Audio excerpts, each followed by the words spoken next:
आज कंपटीशन का दौर इतना बढ़ गया है कि जब 17 साल की उम्र में नौकरी की सोचते हो तो कब 17 साल से 27 साल के हो जाते हो पता नहीं चलता। पहले नौकरी, फिर मनपसंद नौकरी। मैं राकेश यादव आप सभी का स्वागत करता हूं एसएससी जीडी 2025 में आने वाली नौकरी पर। मेरे बच्चे, आज मैं आपके साथ डिस्कस करने जा रहा हूं एसएससी जीडी 2025-26 के नोटिफिकेशन के बारे में। देखिए, आपने बहुत जल्द ये खबर सुनी थी थोड़े दिन पहले कि भैया बहुत बड़ी बड़ी खबरें सुनी थी और उसी चक्कर में क्या हुआ था कि बीएसएफ में 16 नई बटालियन बनाने का आदेश दिया गया। मेरे बच्चे, पहले से ही 50,000 वैकेंसी टेंटेटिव थी और अब 16 बटालियन और बनाने का आदेश दिया गया है। तो मैं आपको लिखित रूप से कह सकता हूं कि ये जो वैकेंसी जाएंगी ये इस बार जाएंगी 83,000। और ये 83,000 जाने के पीछे एक कारण भी है कि जो आरपीएफ कांस्टेबल की जो वैकेंसी है, मेरे प्यारे बच्चों, पहले आरपीएफ खुद ये कंडक्ट कराता था, लेकिन इस बार से आरपीएफ कांस्टेबल की भी जो वैकेंसी है वो एसएससी जीडी के थ्रू ही भरी जाएगी। तो आप ये बात समझ पाए ना कि मैंने क्यों 83,000 बोला। जब आप नई बटालियन बनाएंगे तो उसके लिए नए स्टाफ की रिक्वायरमेंट होगी और नया स्टाफ की रिक्वायरमेंट कहां से भरी जाएगी? एसएससी जीडी के थ्रू रिक्रूटमेंट होगी। आरपीएफ कांस्टेबल की रिक्रूटमेंट यहीं से होगी। तो मेरे बच्चे, मैं आपको यही कहना चाहता हूं कि इस बार ये मौका जबरदस्त है। देखिए, फॉर्म जो आपके आएंगे वो अक्टूबर 2025 में आएंगे। एग्जाम जो होगा जनवरी फरवरी 2026 में होगा। ये एसएससी की ऑफिशियल वेबसाइट है, यहां से जाके आपको फॉर्म भरना होगा जब निकलेगा तब। देखिए मेरे भाई, कौन कौन से डिपार्टमेंट में है मेरे बच्चे? बीएसएफ में है, सीआईएसएफ में है, सीआरपीएफ में है, एसएसबी में है, आईटीबीपी में है, असम राइफल में है और सेक्रेटरीट सिक्योरिटी फोर्स। सबसे ज्यादा डिमांड मेरे बच्चे इसकी रहती है। और एनसीबी नारकोटिक्स कंट्रोल ब्यूरो में भी इसी से वैकेंसी आ रही है, आरपीएफ में आ रही है। तो कुल मिला के टोटल नंबर ऑफ वैकेंसी जो आएंगी वो 83,000 वैकेंसी आएंगी। बहुत बड़ा लोट मेरे प्यारे बच्चों वैकेंसी का देखने को मिलेगा। मेरे बच्चे, एलिजिबिलिटी क्या होनी चाहिए? भैया भारत का नागरिक होना चाहिए। क्वालिफिकेशन क्या होनी चाहिए मेरे बच्चे? मैट्रिकुलेशन या 10th क्लास पास होना चाहिए। मेरे बच्चे, एज लिमिट क्या होनी चाहिए? 18 साल कम से कम हो, ज्यादा से ज्यादा 23 साल का हो। मेरे भाई, एप्लीकेशन की जो फीस होगी जनरल ओबीसी के लिए 100 और बाकी सबके लिए फीस माफ होगी। मेरे बच्चे, जो सिलेक्शन प्रोसेस होगा उसमें सबसे पहले होगा कंप्यूटर बेस्ड टेस्ट, उसके बाद होगा मेरे बच्चे फिजिकल स्टैंडर्ड टेस्ट, उसके बाद होगा फिजिकल एफिशिएंसी टेस्ट, फिर होगा मेडिकल एग्जामिनेशन, फिर डॉक्यूमेंट वेरिफिकेशन। यहाँ आपका फिजिकल मेजरमेंट होगा और यहाँ मेरे बच्चे भागदौड़ कराई जाएगी। देखिए, आप सब जानते हैं भारत में सबसे ज्यादा बच्चे एसएससी जीडी की तैयारी करते हैं और सारा सिलेक्शन का जो भार है वो एक ही चीज पर निर्भर करता है और वो है आपका प्रीलिम्स एग्जाम। मेरे बच्चे, एक ही एग्जाम होना है। 20 क्वेश्चन आने हैं रीजनिंग से, 40 नंबर के 20 क्वेश्चन आने हैं मेरे बच्चे जीके और करंट अफेयर अवेयरनेस वाले।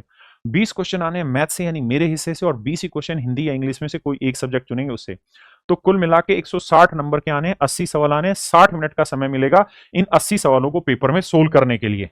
मेरे बच्चे, जो मेल कैंडिडेट है उनके लिए 5 किलोमीटर की रनिंग 24 मिनट में, जो फीमेल कैंडिडेट है उनके लिए 1600 मीटर की रेस 8 मिनट 30 सेकंड में, और जो लद्दाख रीजन के उनके लिए पैरामीटर अलग से हैं।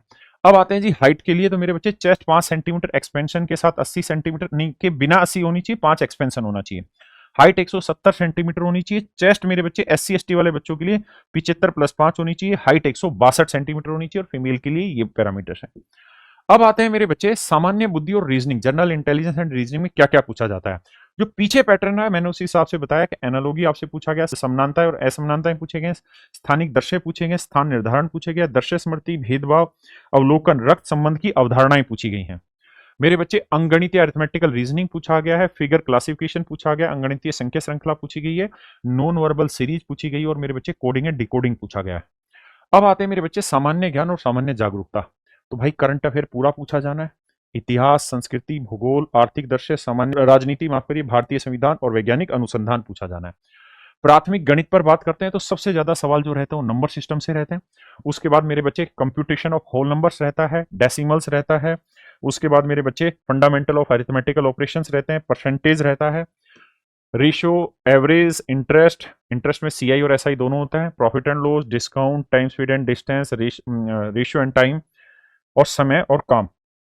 अब आते हैं मेरे बच्चे इंग्लिश में। तो ये सारे मेरे बच्चे इंग्लिश के टॉपिक्स होते हैं। Spot the error, fill in the blank, synonyms, antonyms, homonyms, मेरे बच्चे स्पेलिंग डिटेक्शन एरर, ये सारे इंग्लिश में होते हैं। और अगर आप हिंदी देना चाहते हैं तो वाक्य शुद्धि, वर्तनी, मुहावरे एवं लोकोक्तियां, अनेक शब्दों के लिए एक शब्द, विलोम शब्द, पर्यायवाची, रिक्त स्थानों की पूर्ति, वाक्यांशों का प्रतिस्थापन, खाली स्थान वाले पैराग्राफ, प्रश्न वाले पैराग्राफ, ये मेरे प्यारे बच्चों सारी चीजें होती हैं जो एसएससी जीडी की तैयारी करने के लिए रहती है। मेरे प्यारे बच्चों, हम सब आप लोगों के लिए जुड़े रहते हैं कैरियर एसएससी जीडी वाले चैनल पर। आपने देखा होगा कि हम लगातार मैराथन क्लासें भी यहाँ ले रहे हैं, हर अल्टरनेट डेज पर क्लास ले रहे हैं। मैं चाहता हूं कि आप सारे बच्चे मिलकर इस बात को निर्धारण करें कि 2025 आपके सिलेक्शन का वर्ष हो, आप इस देश में केवल जनगणना में शामिल होने नहीं आए हैं, बल्कि सरकारी नौकरी लेने आए। और मेरे प्यारे बच्चों, कैरियर आपके साथ जी जान से लगा हुआ है, तब तक लगा रहेगा जब तक आपका सिलेक्शन ना हो जाए। इसलिए मैं आपको एक ही बात कहना चाहता हूँ, उठो, जागो और तब तक काम करते रहो जब तक इस बटन पर सरकारी वर्दी ना आ जाए।